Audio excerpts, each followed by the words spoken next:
ओम नमो भगवते वासुदेवाय। भगवते वासुदेवाय। भगवते वासुदेवाय। ओम नमो भगवते वासुदेवाय। नमो भगवते वासुदेवाय। ओम नमो भगवते वासुदेवाय। नमस्कृत्य नारायणं नमस्कृत्य चैव नरोत्तमः नरं चैव नरोत्तमम् सरस्वतीं व्यासं देवी सरस्वतीं व्यासं उदीर्यते ततो ततो मुदीर्यते नष्टप्रायेषु भद्रेषु नष्टप्रायेषु भद्रेषु यं भागवत सेवया भागवत सेवया तम श्लोके श्लोके निर्भवति नैष्ठिकी। भवति नैष्ठिकी। देखो हरे कृष्ण हरे माता जी। कृष्ण हरे कृष्ण माता हरे जी। कृष्ण हरे कृष्णा माता जी। माता जी आपकी पूरी आवाज नहीं आ पा रही है, शुरू में कट जाती है पहले। हरे कृष्ण माता जी। हरे कृष्ण माता जी। अभी आ रही है? हाँ अब तो आ रही है माता जी। जी जी। संदीप प्रभु जी स्क्रीन शेयर करें। जी माता जी, फर्स्ट चैप्टर से माता जी। प्रभु जी स्टार्टिंग एकदम कैंटो 1 जहाँ से शुरू हो रहा है। ओके। सारांश। हरे कृष्ण। नहीं से ये हम भीतर शुरू करो। पहले पढ़ा हुआ है, आज एक बार थोड़ी रिवीजन कर लेते हैं ये सारांश की। हरे कृष्ण। एड़ी अच्छी तो मैं बाथरूम जाए शुरू पड़ते माता जी हरे कृष्ण इस- माता जी, ये 10वें स्कंद का सारांश है। आप बोल रहे हो कैंटो 1 का? नहीं नहीं नहीं, 10वें का नहीं प्रभु जी, 10वें स्कंद। हाँ कल माता जी यही बात हुई थी कि 10वें स्कंद जो पहला पढ़ा है ना, इसका पहला वाला जो बुक है उसी का पढ़ना था। ये आप ठीक लगाया हुआ है वैसे तो। ये माता जी पर बराबर है आप वो 10वां आप तो स्कंद। कैंटो 1 बोल रहे हो माता जी, इसलिए कंफ्यूजन हो रहा था। अच्छा अच्छा, सॉरी सॉरी। हाँ, 10वें स्कंद का सारांश पढ़ेंगे। हरे कृष्णा। हरे कृष्ण। हरे कृष्णा। राधा रती माता जी शुरू करें। हरे कृष्ण माता जी। शत प्रणाम सभी भक्तों को, शत प्रणाम।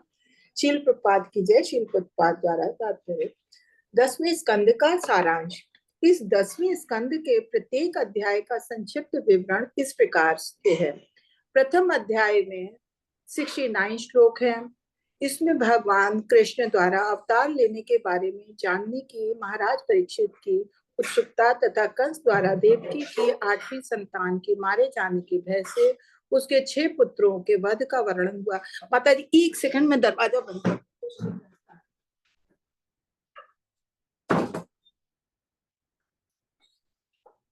हरे कृष्णा। दूसरे अध्याय में 42 श्लोक हैं। इसमें कंस को मारने के लिए भगवान कृष्ण का देवकी के गर्भ में प्रवेश करने का उल्लेख हुआ है। जब भगवान कृष्ण देवकी के गर्भ में थे तो ब्रह्मा आदि सारे देवताओं ने उनकी स्तुति की। तीसरे अध्याय में 53 श्लोक है। इसमें भगवान के यथारूप आविर्भाव का वर्णन हुआ है। भगवान के माता पिता ने ये जानकर कि भगवान प्रकट हो रहे हैं उनकी स्तुति की। कंस के भय से भगवान के पिता इस शिशु को मथुरा से गोकुल वृंदावन ले गए। चौथे अध्याय में 46 श्लोक हैं, जिसमें देवी चंडिका की भविष्यवाणी दी गई है। अपने असुर मित्रों से परामर्श करके कंस उस समय उत्पन्न सारे बच्चों को मारने लगा, क्योंकि उसने सोचा कि इससे उसे लाभ हो सकता है। 5वें अध्याय में 32 श्लोक है। इसमें नंद महाराज द्वारा कृष्ण के जन्मोत्सव मनाने तथा उनके मथुरा जाने का वर्णन हुआ है, जहां वसुदेव ने से उनकी भेंट हुई। छठे अध्याय में 44 श्लोक है। इसमें नंद महाराज ने अपने मित्र वसुदेव की सलाह मानकर गोकुल लौट आते हैं। रास्ते में वे पूतना के मृत शरीर को देखते हैं और ये जानकर आश्चर्यचकित होते हैं कि इसका वध कृष्ण ने किया है। 7वें अध्याय में 37 श्लोक है। इसमें महाराज परीक्षित द्वारा भगवान कृष्ण की बाल लीलाओं के विषय में सुनने की उत्कंठा का वर्णन है। इसमें कृष्ण द्वारा शक्टासुर तथा तृणासुर का वध और अपने मुख के भीतर संपूर्ण विश्व दिखलाने का उल्लेख है। 8वें अध्याय में 52 श्लोक है। इसमें गर्ग मुनि द्वारा कृष्ण तथा बलराम के नामकरण संस्कार का तथा उनकी बाल क्रीड़ाओं का वर्णन हुआ है कि वे किस तरह जमीन पर घुटनों के बल चलते, अपने छोटे छोटे पांव से चलने का प्रयास करते, मक्खन चुराते तथा बर्तन भांडे तोड़ते थे। इस अध्याय में विश्व की झांकी का भी वर्णन है। 9वें अध्याय में 23 श्लोक हैं। इसमें कृष्ण द्वारा मक्खन के लिए दधी मथनी अपनी माता को तंग करने का वर्णन हुआ है। कृष्ण का माता आग पर उबलते दूध को देखने के लिए कृष्ण को छोड़कर चली गई थी और उन्हें अपना दूध नहीं पिला रही थी। इससे कृष्ण बहुत क्रुद्ध हुए और उन्होंने दधी की मटकी तोड़ डाली। वो दंड बालक को दंड देने के लिए माता यशोदा ने रस्सी से उन्हें बांधना चाहा, किंतु गांठ देते समय रस्सी छोटी पड़ जाने से वे उन्हें बांध ना पाई। 10वें अध्याय में 43 श्लोक है। इसमें वर्णन हुआ है कि दामोदर कृष्ण ने किस तरह जुड़वा यमलार जो वृक्षों को गिराया और किस तरह वृक्षों के भीतर के दोनों देवताओं का उद्धार कृष्ण की कृपा से हुआ। 11वें अध्याय में 59 श्लोक है। इस अध्याय में बतलाया गया है कि किस तरह नंद महाराज ने कृष्ण की रस्सियां खोली और किस तरह कृष्ण ने फल बेचने वाले को फल के बदले अनाज देते समय कृपा की और किस तरह नंद महाराज तथा अन्य ग्वालों ने गोकुल छोड़कर वृंदावन जाने का निश्चय किया, जहां कृष्ण ने वत्सासुर तथा बकासुर का वध किया। हरे कृष्णा। हाँ जी, हरे कृष्णा, धन्यवाद। हरे कृष्णा। कविता माता जी। जी, हरे कृष्ण माता जी। हरे कृष्ण सभी को सादर प्रणाम। श्रील प्रभुपाद की जय। श्रील प्रभुपाद द्वारा 12वें अध्याय में 44 श्लोक हैं। इसमें जंगल में ग्वाल वालों के साथ कृष्ण की लीलाओं का तथा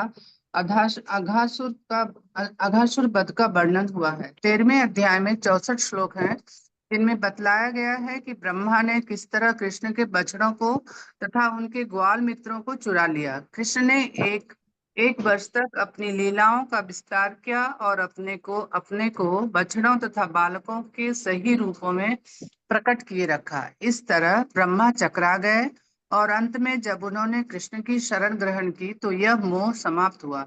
14वें अध्याय में 61 श्लोक हैं। इस अध्याय में यह अच्छी तरह जान लेने पर कि कृष्ण भगवान है, ब्रह्मा उनकी स्तुति करते हैं।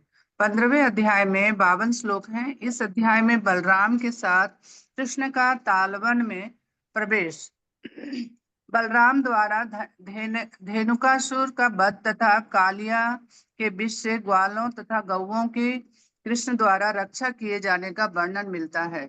16वें अध्याय में 67 श्लोक हैं, इसमें कृष्ण द्वारा कालिया को दंड दिए जाने का, कालिया की पत्नियों द्वारा कृष्ण की स्तुति किए जाने का वर्णन हुआ है। 17वें अध्याय में 25 श्लोक हैं। इस अध्याय में बतलाया गया है कि कालिया ने नागालय नामक द्वीप के अपने वास स्थान को, जो फिजी द्वीप समूह है, त्याग कर यमुना नदी में क्यों प्रवेश किया, किस तरह गरुड़ को सौबरी ऋषि ने श्राप दिया, किस तरह कृष्ण के मित्र ग्वाल बालों को यमुना से कृष्ण के प्रकट होने पर जीवन दान मिला और किस तरह कृष्ण ने ब्रज के सो रहे वासियों की दावानल रोक कर रक्षा की। 18वें अध्याय में 32 श्लोक हैं, जिनमें कृष्ण तथा बलराम का वन भ्रमण, वृंदावन में ग्रीष्म तथा बसंत ऋतु का वर्णन तथा बलराम द्वारा प्रलंबासुर के वध किए जाने का वर्णन मिलता है। 19वें अध्याय में 16 श्लोक हैं, जिनमें कृष्ण द्वारा मुंजारण्य नामक वन में प्रवेश, ग्वालों तथा गौओं को दावानलों से बचाने और उन्हें भांडिर बन लाने का वर्णन मिलता है। अध्याय 20 में 49 श्लोक हैं। इसमें वर्षा ऋतु में ग्वाल बालों के साथ बलराम तथा कृष्ण द्वारा जंगल में आनंद मनाने का वर्णन है। इसमें वर्षा ऋतु तथा शरद की उपमाओं के माध्यम से अनेक उपदेश दिए गए हैं। कृष्ण। 21वें हरे हरे कृष्ण। धन्यवाद। हरे कृष्णा। रीटा कथुरिया माता जी। हरे कृष्णा माता जी। हरे कृष्णा सभी भक्तों को श्रीला प्रभुपाद की जय। श्रीला प्रभुपाद जी के द्वारा 21वें अध्याय में 20 श्लोक हैं, जिसमें भगवान श्री कृष्ण द्वारा शरद ऋतु में वृंदावन के जंगलों में जाकर बांसुरी बजाने तथा उनका गुणगान करने वाली गोपियों को आकृष्ट करने का वर्णन है। 22वें अध्याय में 38 श्लोक हैं। इनमें बतलाया गया है कि किस तरह गोपियों ने भगवान श्री कृष्ण को पति रूप में पाने के लिए देवी कात्यायनी से प्रार्थना की और बाद में किस तरह भगवान कृष्ण ने यमुना में स्नान करती गोपियों का चीर हरण किया। 23वें अध्याय में 52 श्लोक हैं, जिनमें भूखे ग्वालपालों द्वारा भगवान श्री कृष्ण के आदेशानुसार यज्ञ कर रहे ब्राह्मणों के पास जाकर उनके लिए तथा अपने लिए भोजन मांगने का वर्णन है।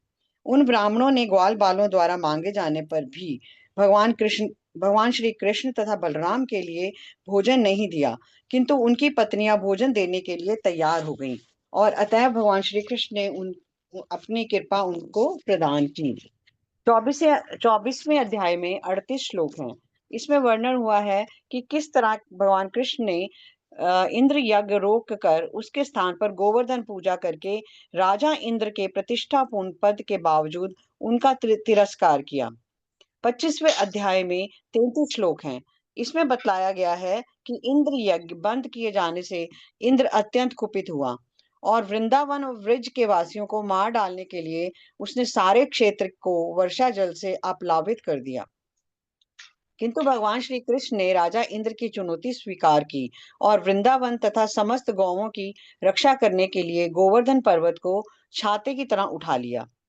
26वें अध्याय में 25 श्लोक हैं, जिनमें भगवान कृष्ण के असाधारण कृत्यों को देखकर नंद महाराज के आश्चर्य तथा उनके द्वारा ग्वालों से भगवान श्री कृष्ण के ऐश्वर्य की गर्ग मुनि द्वारा पूर्व कथित सारी कथा सुनाए जाने का वर्णन हुआ है।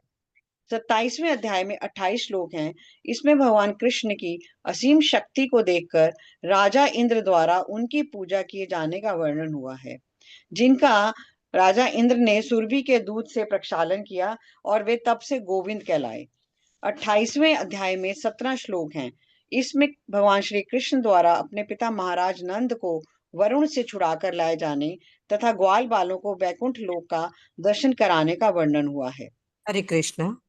हरे कृष्णा। धन्यवाद माता जी। जगदीश प्रभु जी। हरे कृष्णा माता जी, दंडवत प्रणाम। 29वें अध्याय में 48 श्लोक है, जिसमें रासलीला शुरू करने के पूर्व गोपियों से कृष्ण की वार्ता तथा रासलीला प्रारंभ होने पर उस स्थान से कृष्ण के अदृश्य होने का वर्णन हुआ है। 30वें अध्याय में 44 श्लोक हैं। इसमें बतलाया गया कि किस तरह गोपियां कृष्ण से विलग होने से पागल होकर उन्हें ढूंढने के लिए जंगल में घूमती रहीं। गोपियों की भेंट विश्वानुजा श्रीमती राधा रानी से हुई और वे सब मिलकर यमुना तट पर कृष्ण को ढूंढती रही। 31वें अध्याय में 19 श्लोक हैं, जिसमें कृष्ण से मिलने के लिए वियुक्त गोपियों की प्रतीक्षा का वर्णन हुआ है। 32वें अध्याय में 22 श्लोक हैं। इसमें कुछ गोपियों के मध्य कृष्ण गोपियों के मध्य प्रकट होते हैं और गोपियों के प्रेम भाव से पूर्ण तुष्ट हो जाती हैं। अध्याय 33 में 39 श्लोक हैं। इसमें कृष्ण नाना वेशों में गोपियों के बीच प्रकट होते और उनके साथ रास नृत्य करते हैं। तत्पश्चात वे सभी यमुना नदी में स्नान करते हैं। इसी अध्याय में सुखदेव मुनि परीक्षित के मन में रासलीला के विषय उठने वाले संदेहों को दूर करते हैं। 34वें अध्याय में 32 श्लोक हैं। इस अध्याय में बतलाया गया है कि किस तरह कृष्ण के पिता नंद एक अजगर द्वारा निगल लिए गए थे। एक अजगर विद्याधर नामक देवता था, किंतु अंगिरा ऋषि ने उसे श्राप दिया। कृष्ण ने अपने पिता को बचाया और इस देवता को एक साथ साफ मुक्त किया। 35वें अध्याय में 26 श्लोक हैं। इसमें कृष्ण द्वारा गोएं लेकर चौरागाहों को जाने और उनके वियोग में गोपियों के गीत का वर्णन हुआ है। 36वें अध्याय में 40 श्लोक हैं। इसमें कृष्ण द्वारा अरिष्टासुर का वध तथा नारद द्वारा कंस से कृष्ण और राम का वसुदेव से पुत्र होने के रहस्य उद्घाटन का वर्णन मिलता है। इस रहस्य उद्घाटन के फलस्वरूप कंस इन दोनों को मारने की योजना बनाता है और अपने सहायक केसी को वृंदावन भेजता है और बाद में राम और कृष्ण को मथुरा लाने के लिए अक्रूर को भेजता है। अध्याय 37 में 33 श्लोक हैं। इसमें कृष्ण द्वारा केसी असुर के वध, कृष्ण की भावी लीलाओं का वर्णन करते हुए नारद द्वारा उनकी पूजा, कृष्ण द्वारा व्योमासुर वध का वर्णन हुआ है। 38वें अध्याय में 43 श्लोक है। इसमें अक्रूर का वृंदावन गमन और रामकृष्ण तथा नंद द्वारा उनके स्वागत का वर्णन हुआ है। 39वें अध्याय में 47-57 श्लोक हैं। इसमें कंस द्वारा आमंत्रित किए जाने पर रामकृष्ण का मथुरा के लिए प्रस्थान बताया गया है। जब वे रथ पर सवार हुए तो गोपियां बिलखने लगी और कृष्ण ने उन्हें सांत्वना देने के लिए अपना दूत भेजा। तभी से मथुरा के लिए प्रस्थान कर पाए। रास्ते में अक्रूर को यमुना के जल के भीतर संपूर्ण विश्वलोक का दर्शन हुआ। हरे कृष्णा। 40वें अध्याय में 30 श्लोक हरे है। कृष्ण। हरे हरे कृष्णा माता जी। सुशील प्रभु जी। हरे कृष्णा माता जी नमस्कार। श्रील प्रभुपाद की 40वें अध्याय में 30 श्लोक हैं, जिसमें अक्रूर द्वारा की गई स्तुतियों का वर्णन है। 41वें अध्याय में 52 श्लोक हैं, इसमें श्री राम तथा भगवान श्री कृष्ण द्वारा मथुरापुरी में प्रवेश करने का वर्णन हुआ है, जहां की स्त्रियां इन दोनों भाइयों के दर्शन करके अत्यधिक हर्षित हुई। भगवान श्री कृष्ण ने एक धोबी को मारा, सुदामा का गुणगान किया और उसे वर दिया। 42वें अध्याय में 38 श्लोक हैं, इसमें भगवान श्री कृष्ण द्वारा कुब्जा उद्धार तथा कंस के विशाल धनुष को तोड़ने और इसके संरक्षकों को मारने का वर्णन है। इस तरह कंस और भगवान श्री कृष्ण की भेंट हुई। अध्याय 43 में 40 श्लोक हैं। कंस की रंगभूमि के बाहर भगवान श्री कृष्ण ने कोयलापीड़ नामक हाथी को मारा, फिर रंगभूमि में प्रविष्ट होकर चारों से बातें की। 44वें अध्याय में 51 श्लोक हैं, जिनमें भगवान श्री कृष्ण तथा श्री बलराम द्वारा चारुण तथा मुष्टिक नामक मल्लों के मारे जाने और इसके बाद कंस तथा उसके 8 भाइयों के मारे जाने का वर्णन हुआ है। किंतु भगवान श्री कृष्ण ने कंस की पत्नियां तथा अपने माता पिता देवकी तथा वसुदेव को सांत्वना दी। 45वें अध्याय में 50 श्लोक हैं, इसमें भगवान श्री कृष्ण द्वारा अपने माता पिता को सांत्वना देने और अपने नाना उग्रसेन के सिंहासनारूढ़ कराने का वर्णन हुआ है। वृंदावासियों को यह वचन देने के बाद कि वे शीघ्र ही वृंदावन लौटेंगे। भगवान श्री कृष्ण का क्षत्रिय संस्कार संपन्न हुआ। भगवान श्री कृष्ण का क्षत्रिय संस्कार संपन्न हुआ। वो कहते हैं ना, बनिया है क्षत्रिय। वे ब्रह्मचर्य व्रत धारण कर गुरुकुल में रहे, जहां उन्होंने नियमित रूप से अध्ययन किया। पंचजन नामक असुर का वध करने पर उन्हें पंचजन्य नामक शंख प्राप्त हुआ। श्री भगवान अपने गुरुपुत्र को यमराज के पास से छुड़ाकर गुरु को लाकर सौंपा। इस तरह गुरु का ऋण उतारने के लिए गुरु दक्षिणा देकर भगवान श्री कृष्ण मथुरापुरी लौट आए। 46वें अध्याय में 49 श्लोक है। इसमें भगवान श्री कृष्ण ने अपने माता पिता यशोदा तथा नंद महाराज को ढाढ़स बंधाने के उद्देश्य से उद्धव को वृंदावन भेजा। और 47वें अध्याय में 69 श्लोक हैं, जिसमें भगवान श्री कृष्ण के आदेशानुसार उद्धव गोपियों को सांत्वना देने जाते हैं और तब मथुरा लौट आते हैं। इस तरह उद्धव को वृंदावन वासियों द्वारा भगवान श्री कृष्ण के लिए अनुभूत परम आनंददायक प्रेम का पता चलता है। हरे कृष्ण माता जी। हरे कृष्णा। हरे कृष्णा। अनामिका माता जी। हरे कृष्ण माता जी। 48वें अध्याय में 36 श्लोक हैं। उसमें बताया गया है कि कृष्ण ने किस प्रकार कुब्जा के घर जाकर उसकी इच्छा पूरी की। इसके बाद कृष्ण अक्रूर के घर गए। अक्रूर की प्रार्थनाओं से प्रसन्न होकर उनकी प्रशंसा की और पांडवों का समाचार लाने के लिए उसे हस्तिनापुर भेज दिया। 49वें अध्याय में 31 श्लोक हैं।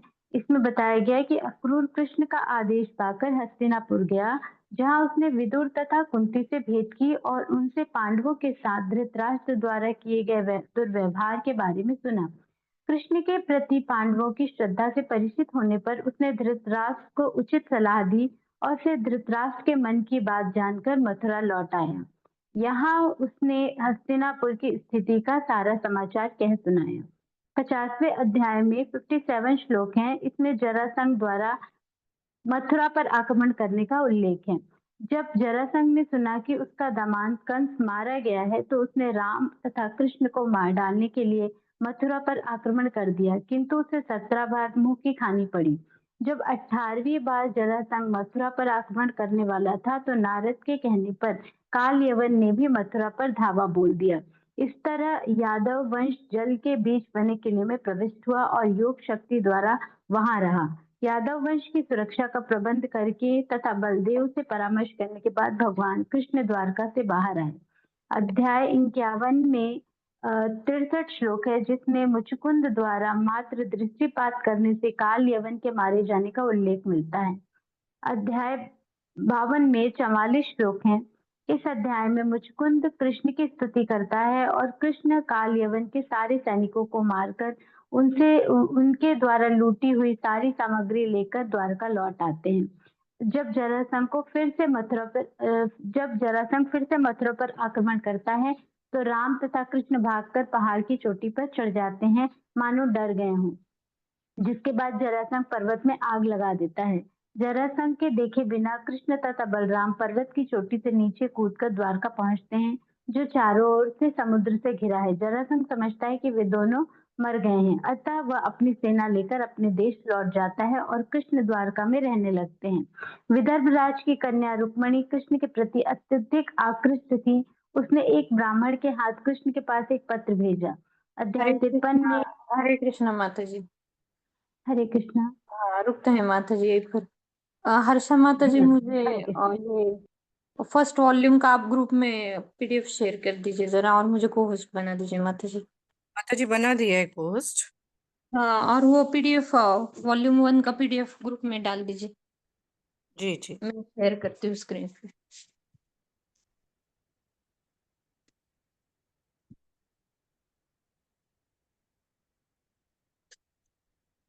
आ, 91 अध्याय तक हमने पढ़ लिया है, तो हम चर्चा करेंगे अभी। जहां तक हमें गौरीश्याम प्रभु जी ने हमें सिखाया है वही तक हम डिस्कस करेंगे, क्या क्या हमने पढ़ा। और क्योंकि बहुत कुछ हो जाता है और पीछे का हम थोड़ा थोड़ा भूल जाते हैं, तो इसलिए हम उसके ऊपर डिस्कस करेंगे कि पहले अध्याय से लेकर, जैसे 9वें स्कंद में हमने देखा कि कैसे ये जो वृष्णि वंश है, यादव वंश है, वृष्णि वंश है, और सभी वंशों का हमने वर्णन देखा, उनका डिसेंडेंस और सब उनके पूर्वज और कैसे। ये सब देखने के बाद ये जो 10वां स्कंद है, हाँ माता जी मैं चेक करती हूँ कौन से ग्रुप में डाला माता जी आपने। माता जी हमारा एडमिन ग्रुप डाला है, पर्सनल में डालूं आपको? नहीं, मिल हाँ गया। तो ये जो 10वां स्कंद है, क्यों बार बार हमें इसको चर्चा करनी चाहिए, सुननी चाहिए, क्योंकि बड़े से बड़े योगी तपस्वी ध्यानी हैं, उनको नहीं मिल पाता, ये हमें मिल रहा है। बड़े से बड़े हमारे जो भक्त हैं, भक्त योगी, ये 10वें स्कंद पर मेडिटेट करते हैं। बार बार भगवान की लीलाओं को सुनने से, चर्चा करने से, याद करने से, कितने भी बार सुनो इन लीलाओं को। भगवान लीला ही इसीलिए करते हैं क्योंकि हम मेडिटेट कर पाए उसके ऊपर। हम उन लीलाओं को याद करके नाम जप में हमारी रुचि आ जाए, और भगवान के प्रति हम जो अट्रैक्शन है जो वो बढ़ पाए हमारा, और सतत हम भगवान का चिंतन कर पाए, इसलिए भगवान ये लीलाएं करते हैं। ये जो 10वां स्कंद है, प्रमुखतः हमने देखा कि कैसे भागवतम के जो 12 स्कंद है भगवान के शरीर का अंग है वो।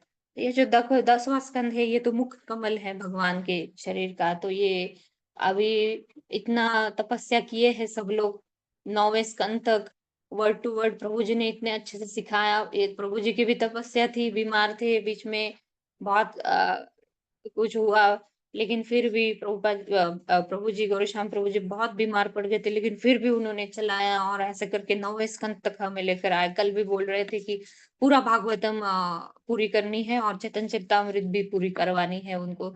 तो ऐसे सभी लोग तपस्या करते हुए 9वें स्कंद पूरा कर लिए, और अभी 10वां स्कंद आया है, तो हम बार बार जब भी कभी मौका मिलेगा हम फिर से बार बार हम उसी को चर्चा करेंगे। क्योंकि ये पूरे भागवतम का जो बाद में मिलता है ना, कि गिफ्ट मिलता है बहुत कुछ, पहले कष्ट उठा लेने के बाद कुछ गिफ्ट मिलता है, उसका फल मिलता है, तो ये फल है 10वां स्कंद मतलब। तो इसलिए हम इसकी चर्चा करेंगे। तो ये जो मनोहरि मुख कमल है भगवान का, ये 10वां स्कंद ये प्रतिनिधित्व करता है। और जो आश्रय यानी श्रीमद् भागवतम के जो 10 विषय है प्रमुख, तो उसमें से जो आश्रय है, ये आश्रय को दर्शाता है। और ये 10वें स्कंद में भगवान की वृंदावन, मथुरा और द्वारका, हस्तिनापुर और अन्य स्थानों पर की गई लीलाओं का भी वर्णन है इसमें। और जैसे आपने अभी पढ़ा ही, और असीम भगवान के अद्भुत असीम गुणों का, और भक्तों के साथ उनके जो भी प्रेम भरे व्यवहार है, और जो ऐसा नहीं कि सिर्फ भक्तों के साथ व्यवहार, लेकिन जो द्वेषपूर्ण जो असुर है, जो द्वेष भाव से भगवान से लड़ने आते हैं, तो उनके ऊपर भी, इन असुरों के ऊपर भी भगवान कैसे करुणा दर्शाते हैं। हाँ, करुणा सागर है भगवान, कैसे करुणा दर्शाते हैं। ऐसी दिव्य लीलाएं, ये हमारे जैसे साधकों के लिए, ये चिंतन के लिए बहुत ही उपयुक्त है, ये जो लीलाएं है भगवान की। क्योंकि भगवान के गुण इसमें प्रदर्शित होते हैं, भगवान का नाम, रूप, गुण, लीला इत्यादि सभी की चर्चा इसमें 10वें स्कंद में परिपूर्ण है अपने आप में। तो ये इसलिए ये मूल्यवान उपहार है हमारे लिए, बहुत ही खजाना मिल जाता है ना, वैसा खजाना है ये भागवतम का। तो इस तरह, तो अभी भगवान श्री कृष्ण की लीलाओं के बारे में 9वें स्कंद में परीक्षित महाराज तो थोड़ी बहुत चर्चा करते हैं, लेकिन सुखदेव गोस्वामी जी चर्चा करते हैं, लेकिन परीक्षित महाराज का मन नहीं भरता।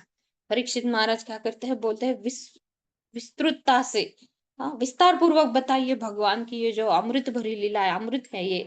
हाँ, तो ये लीलाएं विस्तार से बताइए मुझे। तो ऐसे करके 10वें स्कंद का शुरुआत हो जाती है वहां पर।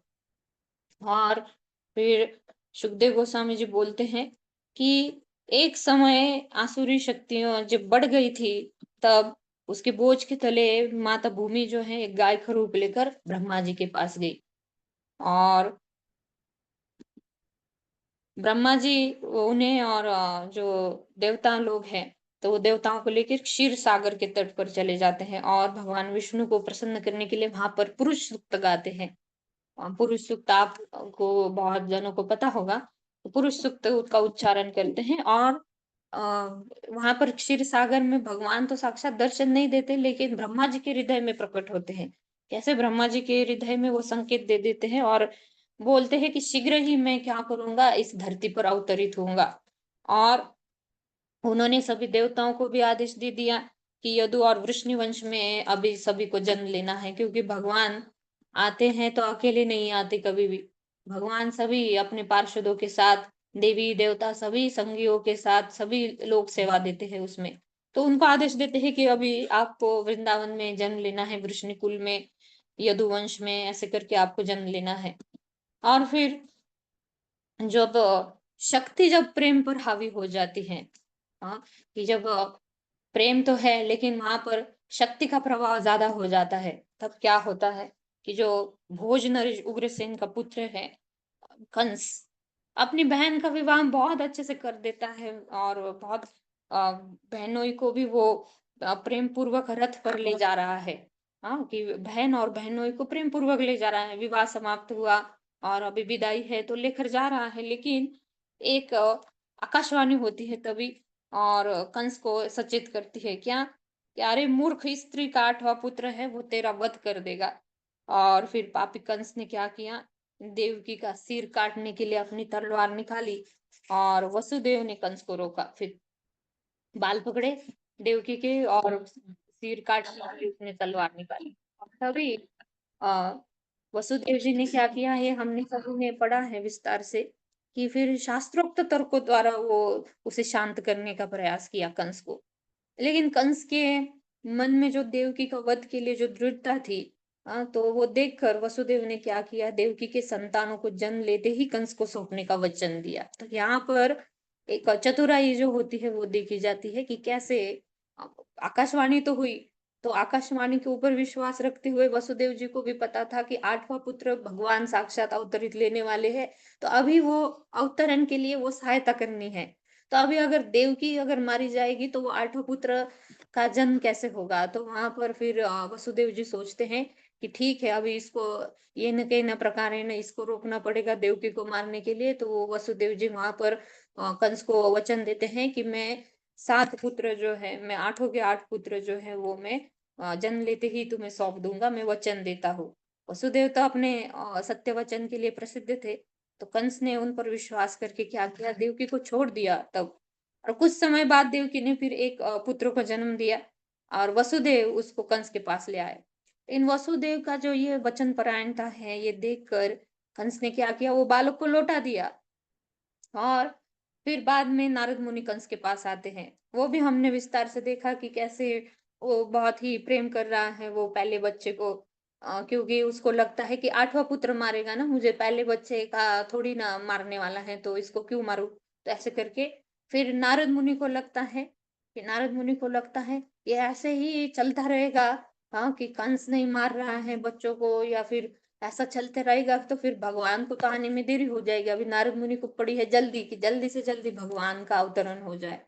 अभी नारद मुनि वहां पर आते हैं कंस के पास और उससे भ्रमित कर देते हैं, कि उसको बोलते हैं कि ये आवश्यक नहीं है कि देवकी का 8वां पुत्र ही उसका वध करेगा, कोई भी पुत्र कर सकता है, और देवता लोग भी उसमें शामिल है, तुम देवताओं के ऊपर विश्वास मत रखो, इन देवताओं के बारे में कुछ नहीं बोल सकते, इनका क्या प्लान है। तो ऐसे करके और नारद का जो उसके पीछे का नारद मुनि का तो श्रेष्ठ भक्त है, उनका भाव यही है कि जल्दी से जल्दी भगवान अवतरित हो जाए, उनकी दिव्य लीलाओं का दर्शन हो जाए, और जो इस पृथ्वी पर जो असुरों का भार है वो कम हो जाए और धर्म की स्थापना हो जाए।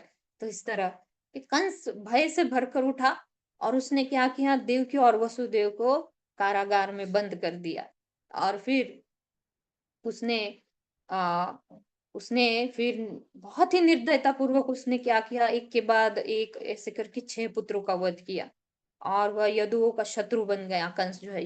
यदुवंशी भी भागने लगे वहां से, हमने ये भी पढ़ा भागवतम में आया कि यदुवंशी भी वहां पर, क्योंकि यदुवंश बहुत बड़ा था, उनके जो भी दूर के रिश्तेदार थे यदुवंशी, तो वो सब अपना वो छोड़कर भागने लगे, या फिर वहां वहीं पर रहे, लेकिन वहां पर कि कंस के नीचे काम कर रहे, ऐसे करके। जैसे अक्रूर जी का आगे आएगा, अक्रूर जी का जब अध्याय आएगा, हाँ, तो विद अक्रूर जी का, तब तब वो वहां पर वर्णन आएगा कि क्यों, क्योंकि जिनको भगवान के दर्शन करने थे, कि पता था 8वां पुत्र भगवान साक्षात अवतरित होने वाले, तो जो भगवान के भक्त थे, भगवान का दर्शन करना है, वो वहीं पर रहे, कुछ कुछ वहां से निकलकर दूसरे राज्यों में उन्होंने आश्रय लिया।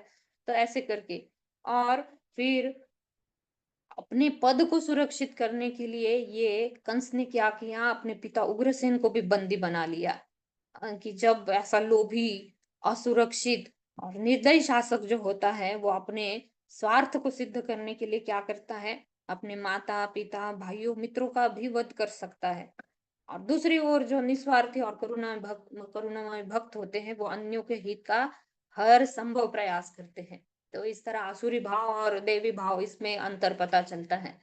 तो फिर आगे अध्याय आता है, फिर वसुदेव जी का वो बीच में वो उसको ज्ञान देते हैं, कंस को बहुत कुछ आता है। फिर कंस भी कैसे, वो कंस भी बहुत बड़ी बड़ी बातें करता है, वो हम सब ने पढ़ लिया है, तो हम सिर्फ ब्रीफ एक इसका समरी देखेंगे। तो फिर अजन्मे का जन्म होने वाला है, अभी जो अजन्मा है उसका जन्म होगा। कि 7वीं बार जब अनंत भगवान श्री बलराम, अनंत शेष जो है वो देवकी के गर्भ में प्रवेश करते हैं, और भगवान विष्णु की योग माया ने उस बालक को वसुदेव की अन्य पत्नी रोहिणी के गर्भ में स्थानांतरित कर दिया। हाँ, और फिर सब सब लोगों को यही लगा कि क्या देवकी का जो 7वां गर्भ है वो गिर गया, ऐसे करके। योग माया ने क्या किया था, उस रोहिणी के गर्भ में उसको स्थानांतरित कर दिया था, देवकी के गर्भ से लेकर यो रोहिणी के गर्भ में। और फिर बाद में भगवान श्री कृष्ण वसुदेव के मन के द्वारा देवकी के मन में प्रविष्ट हुए। ये भगवान की जन्म कर्म च में दिव्यम। हाँ, ये जो दिव्य जन्म है भगवान का, भगवान ऐसे भौतिक रूप से ऐसा भौतिक प्रक्रिया से वो जन्म नहीं लेते। पहले वसुदेव जी के हृदय में प्रकट हुए, फिर देवकी के हृदय में वो चले गए, और फिर इस तरह वो प्रविष्ट हुए। और फिर कैसे देवता लोग हैं, वो देवकी का पूरा जो शरीर है वो दिव्य बन गया, भगवान जैसे ही प्रकट हो गए, और वो उसमें से चमकने लगा, वो लाइट बाहर निकलने लगी। तो इस तरह, और ये देवताओं को तो पता चल गया, तो देवता क्या करते थे, वो कारागृह में आकर वो प्रार्थना करते थे भगवान के लिए। बहुत सुंदर प्रार्थना हमने वो भी देखी। तो इस तरह कि फिर देवकी के गर्भ में स्थित भगवान की वो सुंदर स्तुतियां करते हैं, बहुत सारे श्लोक उसमें हमने देखे। और फिर जो अंततः भगवान क्या करते हैं, उस जेल में बहुत लोग मथुरा जाकर वो देख चुके होंगे, यात्रा में जाकर आए तो भगवान की जन्मस्थली का दर्शन कर चुके होंगे। अभी तो उसमें बहुत कुछ चेंजेस कर दिए हैं, पहले के वक्त वो थोड़ा अलग था। और भगवान उस कारागार में चतुर्भुज रूप में प्रकट होते हैं।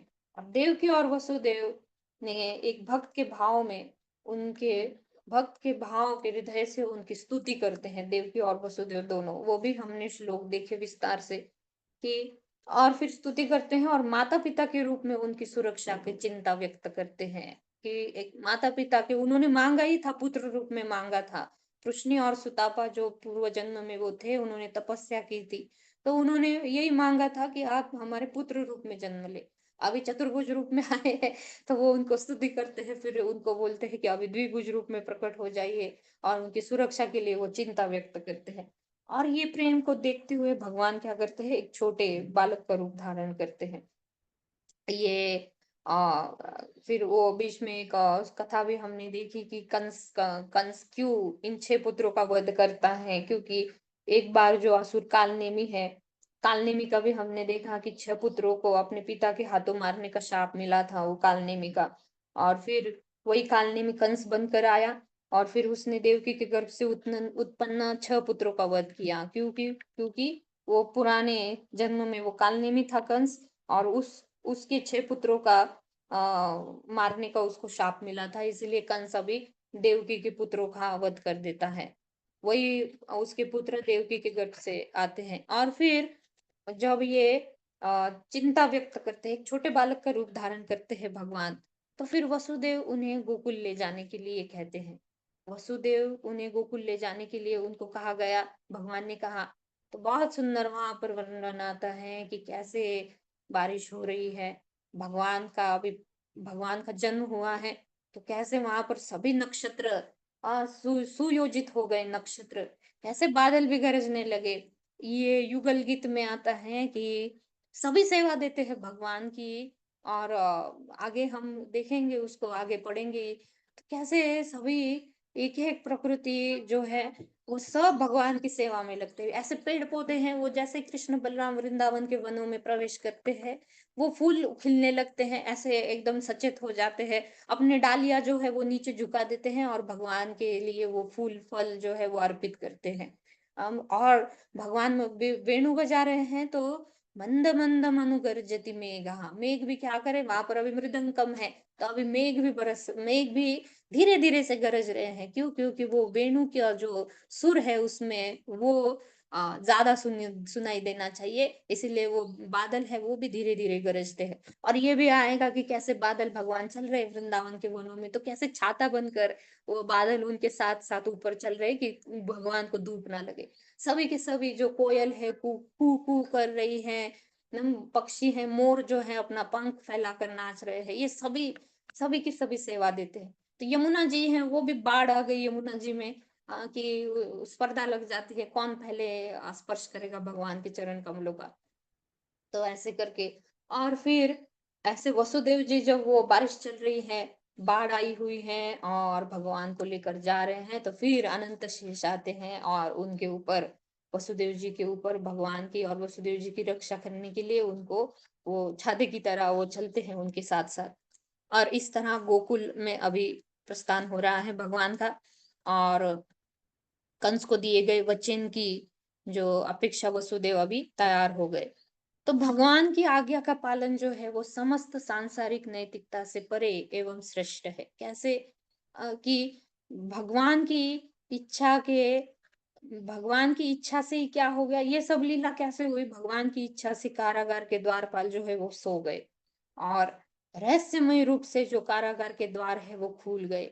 तो इस लीला से हमारे साधकों के लिए क्या सीखने को मिलता है कि ये जैसे हमने भी हमारे हृदय के कारागार जो बड़े बड़े दरवाजे है वो बंद करके रखे हुए, इसीलिए वो जो भगवत चेतना है वो अंदर हमारी स्फुरित नहीं हो रही है। लेकिन जैसे ही हम भी सेवा देने के लिए, हम जैसे ही नाम जप करेंगे, सेवा देंगे, तो अपने आप भगवान की शक्ति से वो कारागार है, कारागृह है, उसके द्वार खुल जाएंगे और भगवान उसमें प्रकट हो जाएंगे। तो बहुत सुंदर ये लीला का भी सीख मिलती है लीला से। और अनंत शेष जो है वो अपने फंड फैलाए हुए प्रकट होते हैं और वसुदेव को देखकर यमुना जी वहां पर उनको मार्ग दे देती है। और फिर गोकुल में प्रवेश करके वसुदेव जी क्या करते हैं, नंद महाराज के महल पहुंच जाते हैं और वहां पर गहरी नींद में तल्लीन। अभी यशोदा मैया भी वो योग माया द्वारा उनको इतनी गाढ़ नींद लग जाती है और कि इतना वहां पर भी उन्होंने एक शिशु का जन्म दिया। और ये भी हमने चर्चा की कि 2 पैदा हुए थे वहां पर। विश्वनाथ चक्रवर्ती ठाकुर जी की टीका से वहां पर हरिवंश हरिवंश ऐसा कुछ ग्रंथ का नाम था, वहां पर तात्पर्य में हमने पढ़ा था कि 2 बालकों का जन्म होता है वहां पर। उसका भी चर्चा हुई है कि कैसे वो 2 कृष्ण है।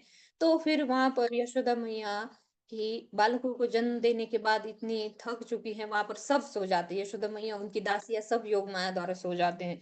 और फिर जब वसुदेव वहां पर पहुंचते हैं, तो वहां पर आते हैं और श्री कृष्ण को यशोदा मैया के निकट रखकर वो नवजात कन्या को लेकर रातों रात कारागृह में लौट जाते हैं। अभी ये रातों रात हो रहा है चुपके से। और 8वें बालक का समाचार अभी कंस के पास पहुंचता है कि 8वां पुत्र ने जन्म लिया है। और और फिर वो उस कारागार में जाता है और देव की बहुत ही प्रार्थना करती है कि तो ये तो बेटी पैदा हुई है, तुम्हें तो बेटे के द्वारा तुम्हारे लिए धोखा है, ये खतरा है, तो फिर तुम क्यों बेटी को मार रहे हो। तो फिर भी कंस क्या करता है, उसको बेटी को लेकर वो कन्या को लेकर पत्थर पर पटकने का प्रयास करता है। और फिर कन्या तभी उसके हाथ से फिसल कर आकाश में उठ जाती है और फिर शस्त्रों से युक्त अष्टभुजा रूप में वो अपना रूप धारण कर लेती है। कौन है ये, स्वयं योग माया है। और फिर कंस को फटकारते हुए बोलती है, बहुत ही प्रताड़ना करती है कंस को, मुझे मारने का क्या लाभ है तुम्हें मूर्ख, तेरा वध करने के लिए भगवान कहीं और प्रकट हो चुके हैं। ये कहती है योग माया और फिर वहां से अदृश्य हो जाती है और कंस वहां पर हक्का बक्का रह जाता है।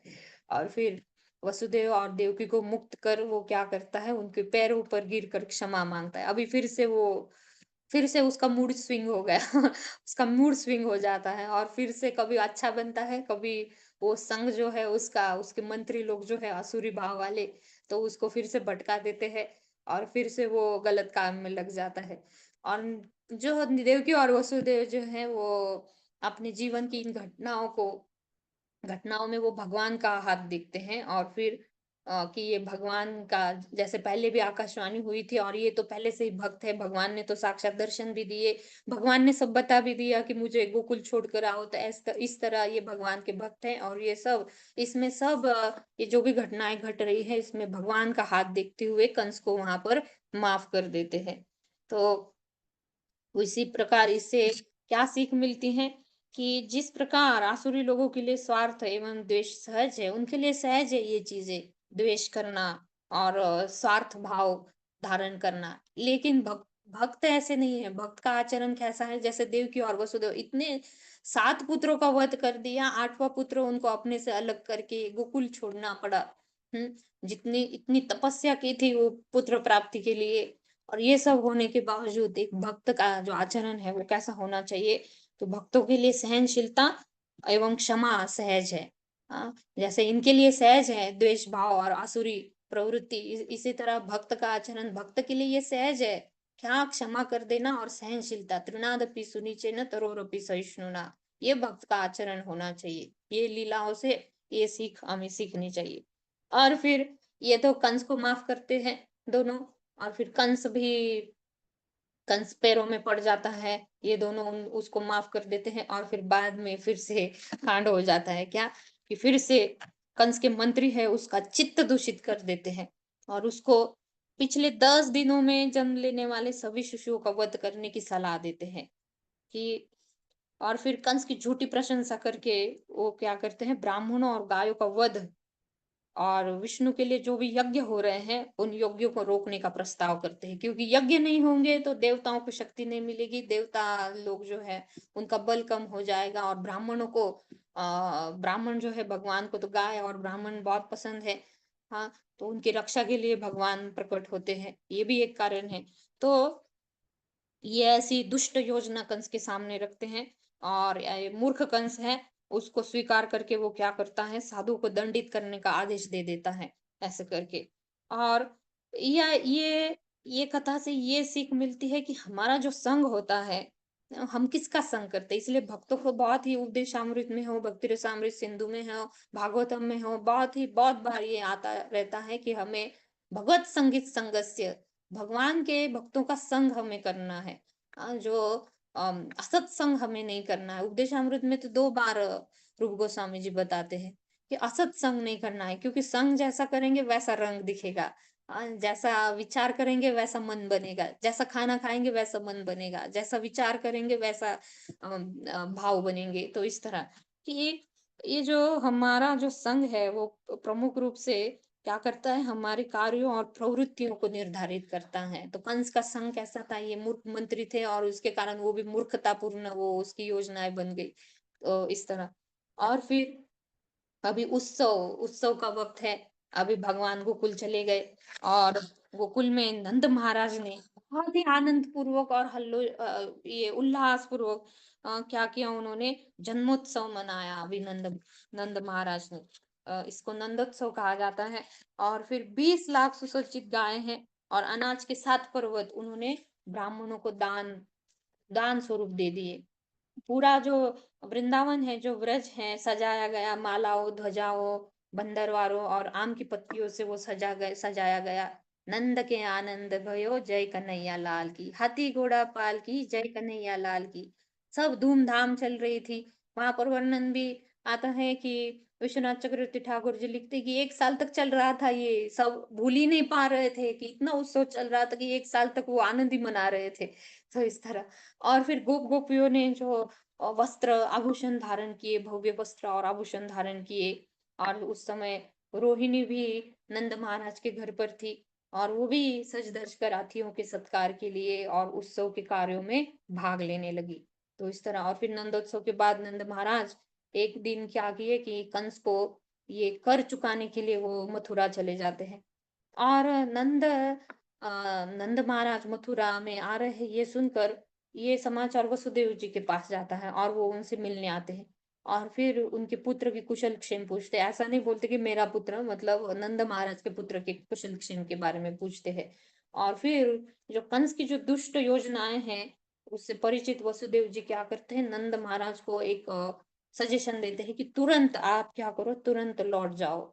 ये आपका काम अगर हो गया हो तो तुरंत लौट जाओ। बहुत सुंदर वहां पर आगे वर्णन आता है कि जो पुतना का वध होता है, फिर इतने भोले भाले हैं ये ब्रजवासी, ये सोचते हैं कि जब पुतना का शरीर को देखते हैं तो ये वसुदेव जी सोचते हैं कि, और बाकी भी उनके साथ जो वाले हैं वो सोचते हैं कि वसुदेव जी बहुत बड़े तपस्वी हैं, उनको पहले ही ये जो संकट आने वाला है उसका कैसे उनको ये पता चल गया।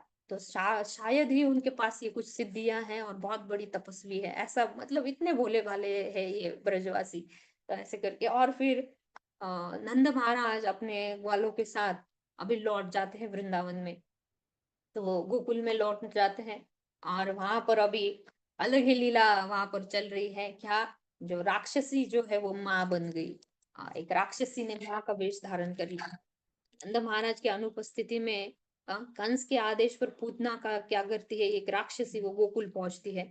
अहो बकीयम स्तन कालकूटम, अपने स्तनों पर कालकूट विष लगाकर कि ये बच्चों को तो वो मारती ही है, लेकिन कि कालकूट विष लगाकर वो भगवान श्री कृष्ण को मारने के लिए वहां पर आती है। एक सुंदर स्त्री का रूप धारण। वहां पर भी वर्णन आता है कि यशोदा मैया और बाकी जो वरिष्ठ जो अ, वरिष्ठ जो गोपियां है, जो वात्सल्य भाव में है, वो भगवान कृष्ण के ऊपर कोई संकट आएगा और उनको चेतावनी ना मिले, एक माँ जो है अपने बच्चों के लिए खतरा वो तुरंत महसूस कर लेती, उनको कैसे नहीं। यह तो भगवान की लीला है। जैसे हमने अभी ब्रह्म विमोहन लीला में भी पढ़ा कि कैसे वो योग माया बोलती है भगवान को, अभी लीला में थोड़ा ये कम हो रहा है, रस कम हो रहा है, तो मैं क्या करती हूँ, ब्रह्मा जी के पास जाती हूँ, उनको भ्रमित मोहित करके लेकर आते हैं योग माया। तो ऐसे ही करके यहाँ पर यशोदा मैया और ये वात्सल्य भाव में वरिष्ठ गोपियां है, इनको योग माया के द्वारा पर्दा पड़ जाता है और इनको लगता है कि ये जो पूतना है ये साक्षात लक्ष्मी ही है, नारायण की पत्नी, इतनी सुंदर, और अभी ये मेरे पुत्र को उठा लेगी तो उसको वरदान मिल जाएगा, इसके आशीर्वाद मिल जाएंगे, ऐसा उनको लगता है, इसलिए यशोदा मैया उठाने देती। नहीं तो शिव जी आए थे एक बार अपना जो बेस है वो धारण करके, तो यशोदा मैया देने के लिए मना कर देती है शिव जी को। शिव जी रोते रोते वहां से निकल जाते हैं, और यहाँ पर भगवान भी रोने लगते हैं कि अरे मेरे भक्त को मुझसे मिलने नहीं दिया, ऐसे करके। तो यहाँ पर फिर वो पूतना आती है, सुंदर स्त्री का वेश धारण करके, और ब्रजवासियों का विश्वास जीत लेती है, और सभी उससे आकर्षित हो जाते हैं उसका सुंदर रूप को देखकर। और तब वो नंद महाराज के आंतरिक कक्ष में वो प्रवेश करती है, और वो विष जो अपने स्तनों पर लगाकर आती है, वो भगवान श्री कृष्ण जो शिशु रूप में है उनको गोद में उठा लेती हैं और उनको दूध पिलाने लगती है। और अभी भगवान श्री कृष्ण ने क्या किया, तुरंत वो विष सहित उसका दूध पी लिया, और फिर उसके प्राणवायु भी चूस लिए, और इतनी पीड़ा होने लगी पूतना को और कि वो सहन नहीं कर सकी, और चिल्लाती चिल्लाती हुई वो बाहर निकल गई। भगवान भी उसके छाती पर बैठे हुए थे, और उसका पिशाचिनी का जो अपना मूल रूप था वो उस रूप में भयावह मूल रूप में आ गई, और 12 मील लंबा उसका ये विशालकाय शरीर था। कितना? 12 मील लंबा था उसका ये शरीर। और फिर अनेक वृक्षों को कुचलते हुए वो भागने लगे, और धड़ाम से गिर पड़ी पूतना। और इस दृश्य को देखकर गोपियां भी भयभीत हो गई। और अभी भगवान कृष्ण क्या कर रहे थे, ये पूतना के मृतदेह पर खेल रहे थे ये। और फिर गोपियों ने उन्हें तुरंत उठा लिया, और फिर यशोदा मैया और रोहिणी माता है वो दोनों स्तब्ध हो गई देखकर। और फिर वात्सल्य स्नेह के कारण उन्होंने क्या किया, गोपियों ने विविध विविध मंत्र उपचार है वो गाने लगी, और फिर भगवान विष्णु से याचना करने लगी कि ये शिशु का, हमारे शिशु का जो है वो आप रक्षा कीजिए। और फिर ब्रजवासियों ने क्या किया कि पूतना के शरीर को काट कर जला दिया। क्यों? और भगवान श्री कृष्ण का स्पर्श होने के कारण वो शुद्ध हो गया उसका शरीर। और फिर जब जल रहा था ये पूतना का शरीर, तो मधुर सुगंध दूर दूर तक फैल रही थी। क्यों? क्योंकि भगवान श्री कृष्ण को उसने अपना दूध पिलाया था, और इसलिए भगवान ने उसको आध्यात्मिक जगत में धात्री का उसको स्थान दे दिया। और ये जो पूतना का जो ये मातृत्व रूप में भगवान ने क्या किया, उस कार्य को भी इतना भगवान करुणा बरसाते हैं कि असुरों के ऊपर भी दया दिखाते हैं कि कि वो छोटी सी सेवा उसने की, भले ही प्रतिकूल भाव में हो, लेकिन फिर भी उसको धात्री का रूप भगवान ने दे दिया। इतना भगवान दयामय है। तो ऐसे ये लीलाओं से भगवान के गुण भी देखने को मिलते हैं। तो उसकी दुष्ट भावनाओं का जो है भगवान ने वहां पर उपेक्षा कर दी। तो ऐसे ही हम में भी बहुत सारे हैं, हमें अशुद्धियां हैं, कल्मश है, लेकिन सेवा करते रहनी है भगवान की। भगवान एक दिन हमें भी स्वीकार कर लेंगे, भले ही अशुद्धियां हैं, वो भगवान घोषित कर देते हैं कि अहम त्वाम सर्व पापेभ्यो मोक्षयिष्यामि मा शुचा। तो सिर्फ शरणागति, हमारा शरणागति का स्तर पर वो डिपेंड करता है कि हम कितना भक्ति मार्ग को स्वीकार करते हैं। अन्य मार्गों पर अगर आश्रय लेंगे तो फिर देर लग जाएगी, भक्ति मार्ग पर एक जगह टिके रहेंगे तो फिर भगवान, भले ही अशुद्धियां हो, भगवान हमें स्वीकार कर लेंगे। तो भगवान श्री कृष्ण से दयालु और कौन हो सकता है। तो इस तरह तो फिर आता है छकड़े की लीला आती है। अब भगवान श्री कृष्ण अब 3 महीने के हो चुके हैं।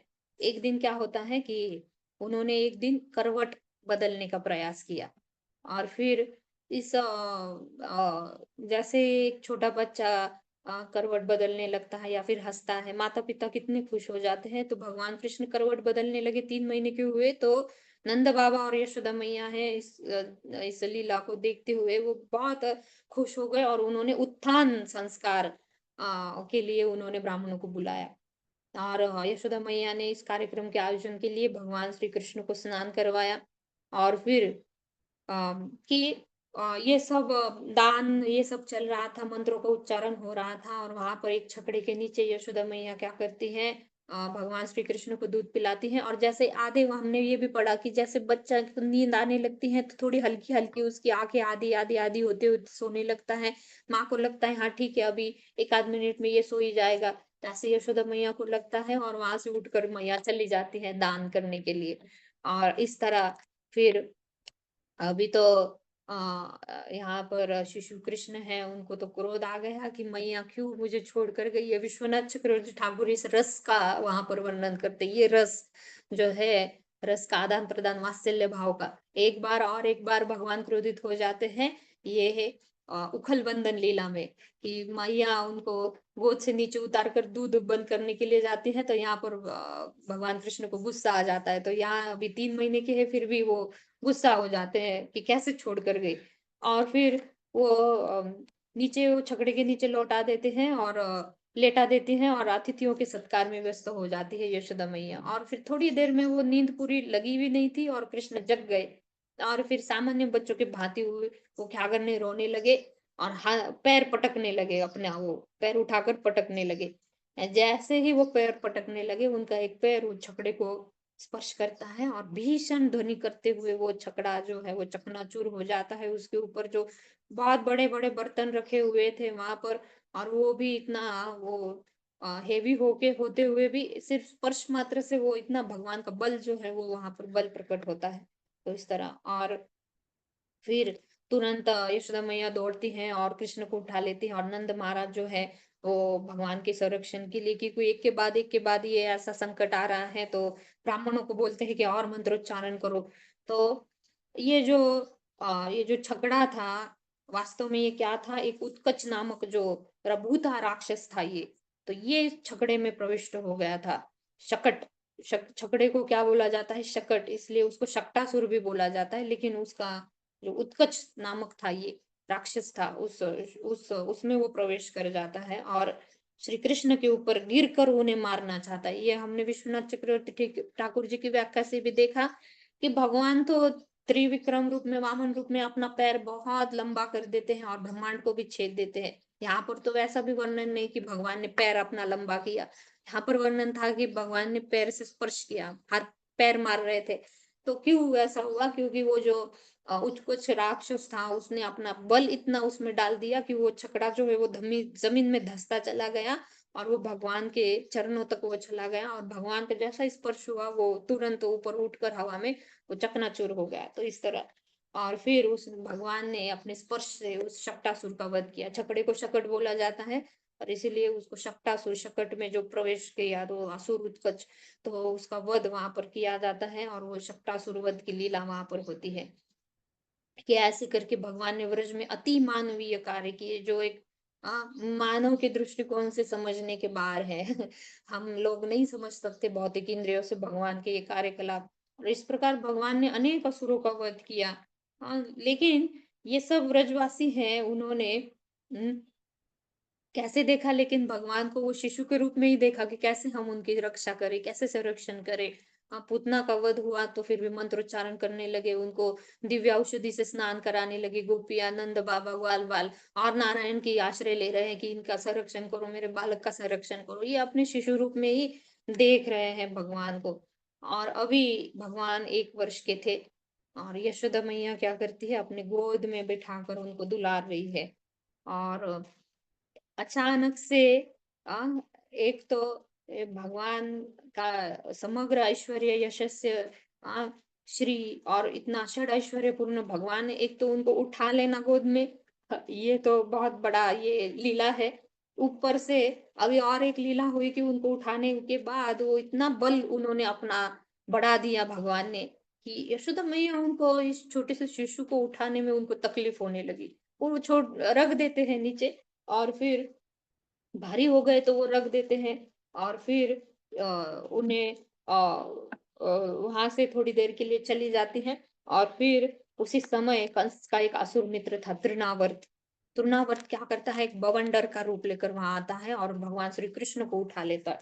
अभी लीला देखिए, ये जो भगवान के श्रेष्ठ भक्त है यशोदा मैया, वो अभी उठा नहीं पा रहे थे इसी शिशु को, इतना भार हो गया था, और ये अभी असुर ने उठा लिया। क्यों उठा लिया, क्योंकि ये भगवान की इच्छा से ही सभी कुछ होता है। भगवान की इच्छा हुई इसलिए वो उठा पाया, भगवान की इच्छा थी इसलिए यशोदा मैया नहीं उठा पाई। तो ऐसे सभी कुछ ये जो लीलाएं हैं सब भगवान की इच्छा से है। और उस समय भगवान श्री कृष्ण एक पंख के समान हल्के हो गए। अभी यशोदा मैया के गोद में थे तो एक पर्वत की तरह वो भारी हो गए, और अभी तृणावर्त को उठाना था तो अभी एक पंख के समान वो हल्के हो गए, और इसी कारण वो असुर जो है वो उठा पाया। और क्षण भर में क्या हुआ कि आंधी तूफान के कारण गोकुल पर पूरा अंधकार छा गया। हाँ, पूरा अंधकार हो गया जब साइक्लोन आता है ये तूफान आता है तो हमें दिखता है कि बादल आ जाते हैं, सूरज छिप जाता है और फिर तूफान के कारण सब न वहां पर आंधी तूफान के कारण सब उसमें चला जाता है और ऐसे करके अंधकार छा जाता है, चारों ओर कुछ भी नहीं दिखाई दे रहा है। और तब कि कृष्ण को न देखकर यशोदा मैया वहां पर लौटती हैं और उस समय वो उस गाय के समान वहां पर गिर पड़ती हैं जिसका बछड़ा खो गया हो। एक गाय का जैसे बछड़ा खो जाता है, हाँ, तो कैसे वो आतुर होती है, व्याकुल होती है अपने बछड़े को देखने के लिए, तो यशोदा मैया वहां पर धड़ाम से गिर जाती है। हाँ, कि कृष्ण को नहीं देखती वहां पर, क्योंकि बाहर तो बवंडर का इतना बड़ा तूफान आ गया है। तो इसी बीच तृणावर्त क्या करता है कि बालक कृष्ण को 8 लाख मील ऊपर लेकर जाता है और कि पंख के समान वो हल्के हो गए, इसीलिए वो उठा पाता है और 8 लाख मील ऊपर लेकर जाता है। और फिर से भगवान कृष्ण क्या करते हैं, अभी फिर से पर्वत के समान भारी हो जाते हैं और ये तृणावर्त जो है, ये असुर, उनका भार नहीं उठा पा रहा है और ना उन्हें वो फेंक पा रहा है, क्योंकि गले को पकड़ लेते हैं भगवान उसके। और तृणावर्त को ना फेंक पा रहे हैं, ना उसका भार ना भगवान का भार वो उठा पा रहा है, ना वैसे निकाल कर वो फेंक पा रहे हैं। इस तरह वो भगवान ने पकड़ अपनी जमा ली और भगवान श्री कृष्ण ने अपनी जो कोमल मुट्ठी है, कंठ को, तृणावर्त के कंठ को कसकर पकड़ लिया और फिर वो उसके गले में जैसे नीलमणि से बने सुंदर लॉकेट के समान लग रहे थे। भगवान की सुंदरता देखिए, असुर का वध कर रहे फिर भी भगवान इतने सुंदर दिख रहे हैं कि नीले कलर का जो लॉकेट है, नीलमणि से बना हुआ सुंदर लॉकेट, इस तरह वो तृणावर्त इतना बड़ा, ऊपर से 8 मील ऊपर आकाश में, और वहां पर ये भगवान श्याम सुंदर ये नीलमणि की भांति वहां पर चमक रहे थे, जैसे गले में लॉकेट डाला हो, उसके गले को ऐसे पकड़ कर रखा था। और फिर तृणावर्त जो है वो निस्सहाय हो गया, क्या करूं अभी। तो वो भगवान श्री कृष्ण के साथ ब्रज में वो आकर गिर गया, गोपियों के सामने वो आकर धड़ाम से गिर गया, उसके अंगों के जोड़ खुल गए। लेकिन भगवान श्री कृष्ण है, वो क्या कर रहे थे, जैसे पूतना के छाती पर खेल रहे थे, ये अभी वो तृणावर्त के छाती पर खेल रहे हैं। और फिर चिंता, गोपिया तो वो बाकी जब सो आसुर है वो है, उसका डर नहीं लग रहा है, वो उनको चिंता से ग्रस्त हो गई कि भगवान कृष्ण के लिए वो चिंताग्रस्त हो गई, ये गोपियों का भाव है। बाकी वो असुरों से इतना डर नहीं, लेकिन भगवान श्री कृष्ण के लिए उनको डर लगता है, चिंताग्रस्त हो जाती है और उनको उठा लेती है और फिर विस्मित भी हो जाती है आश्चर्य से ये देखकर। और फिर और भगवान श्री कृष्ण के लिए और उनका प्रेम उमड़ जाता है और स्नेह में उनकी वृद्धि हो जाती है और भगवान की सुरक्षा का श्रेय अपने पुण्य कर्मों को देने लगते हैं कि जरूर हमने कुछ पुण्य कर्म किए होंगे, जरूर नारायण की हमने सेवा की होगी, तो इसलिए हमारे इस बालक को भगवान ने सुरक्षा की है इस तरह। और ऐसे भगवान वृंदावन में अनेक कार्य करते हैं, भगवान असुरों को दंड देना है और फिर लड़ाई का भी आनंद लेते हैं, मजेदार लड़ाई चल रही है तृणावर्त के साथ। वहां पर पूतना भी आई है, शक्टासुर है, आगे भी बहुत सारी लड़ाइयां करेंगे। उसमें भगवान क्या करते हैं, भगवान आनंदमय है, सच्चिदानंदमय, भगवान आनंद लेते हैं उसमें और हम जैसे साधकों को भी आनंद मिलता है उससे। तो इस तरह तो ये ब्रजवासियों की रक्षा करना है और ब्रजवासियों की तो रक्षा करते हैं, साथ ही साथ क्या कर रहे हैं, इन ब्रजवासियों के मनों में अपनी सुरक्षा का भाव बढ़ा देते हैं कि और उत्कट प्रेम का आस्वादन हो जाए, इसीलिए इन ब्रजवासियों के मन में ऐसा भाव आ जाता है कि ये मेरी सुरक्षा करेंगे, या फिर उनको लगता है कि कृष्ण की सुरक्षा हम कैसे करेंगे, और ये प्रेम बढ़ रहा है और आदान प्रदान बढ़ रहा है इस तरह। तो हरे कृष्णा। और एक दिन माता क्या जी, हो, हाँ टाइम हो थोड़ा, चुका है। हाँ थोड़ा 2 मिनट हम चर्चा करेंगे और फिर रुक जाएंगे। एक दिन क्या हो जा फिर कल हम बाकी का चर्चा करेंगे। एक दिन क्या हो जाता है, यशोदा मैया भी भगवान श्री कृष्ण को दूध पिला रही है और भगवान श्री कृष्ण ने क्या किया, जमाई ली।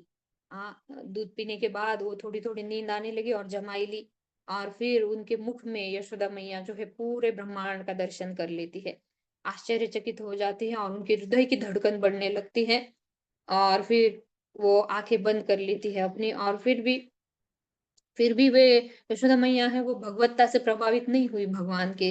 उनके मन में श्री कृष्ण के प्रति आदर नहीं, लेकिन और स्नेह बढ़ गया और स्नेह में वृद्धि हो गई। तो ये ऐश्वर्य भाव जो है वृंदावन में, ब्रजवासियों में है, वो ऐश्वर्य भाव कम होकर माधुर्य भाव में वो आदान प्रदान भगवान के साथ करते हैं। और योग माया के प्रभाव से यशोदा माता और गोपियां जो है वो भगवान श्री कृष्ण के जो अति मानवीय कार्यों को देखने के बाद भी ये सोचा करती थी कि श्री कृष्ण अपने पोषण एवं संरक्षण के लिए उन पर आश्रित है। यशोदा मैया है, गोपियां हैं, उनको लगता था कि हमें संरक्षण करना है भगवान का। तो इसी तरह हमारे घर में भी विग्रह हैं या फिर हम जो भी डेटीज की वर्शिप करते हैं, तो इसी तरह भगवान भी हमारे ऊपर आश्रित रहते हैं, क्योंकि वो भगवान आदान प्रदान बढ़ाना चाहते हैं हमारे साथ। तो इसीलिए बाहर के जो नॉन डिवोटीज है या फिर जो नास्तिक लोग हैं, वो बोलते हैं कि अरे इतना भगवान, आपके भगवान इतने श्रेष्ठ होकर भी कैसे, जैसे बांग्लादेश में हो गया या फिर जहाँ पर मंदिर तुड़वाया जाता है, जहाँ पर मूर्तियों का खंडन किया जाता है, कि क्यों नहीं फिर भगवान इतने शक्तिशाली है तो क्यों नहीं फिर वो कुछ चमत्कार दिखाते या फिर क्यों नहीं रोकते। तो ये भाव है क्या कि भगवान जब अपने भक्तों पर आश्रित हो जाते हैं तो भक्तों का काम है कि वो उनकी सुरक्षा के लिए सोचना। भगवान तो एक क्षण में कुछ भी कर सकते हैं, महाभारत का युद्ध भगवान एक क्षण में वो समाप्त कर सकते थे, लेकिन उन्होंने क्या किया, अपने भक्तों का वो श्रेय बढ़ाते हैं इस तरह। तो यही पर हम रुकेंगे, बाकी की लीलाओं की चर्चा हम परसों करेंगे या फिर कल, अगर कल क्लास होगी, लेकिन कल मुझे थोड़ा लेट हो जाएगा। बाकी आप ऐसा कर सकते हैं, इसको आगे 91वें अध्याय तक आज पढ़ा तो आगे का पढ़ लीजिए, फिर मैं थोड़ा 10-15 मिनट लेट हो जाऊंगी, तो फिर बाकी की लीलाओं का चर्चा हम कल करेंगे और फिर परसों से हम प्रभुपाद लीलामृत शुरू करेंगे फिर। तो यही पर हरे रुकेंगे। कृष्ण माता जी, हरे कृष्ण। बहुत सुंदर, बहुत अच्छा सारांश दिया आपने, बहुत अच्छा संक्षिप्त वर्णन। धन्यवाद। वनेभ्यो वैष्णवेभ्यो नमो नमः। अनंत कोटि वैष्णव वृंद की जय, श्री प्रभुपाद जी की जय। हरे कृष्णा कृष्ण कृष्ण हरे हरे, हरे राम राम राम हरे हरे। गौरी श्याम प्रभु जी की परमिशन मिली थी, इसलिए हम ये चर्चा कर पाए। प्रभु जी की बहुत कृपा। बहुत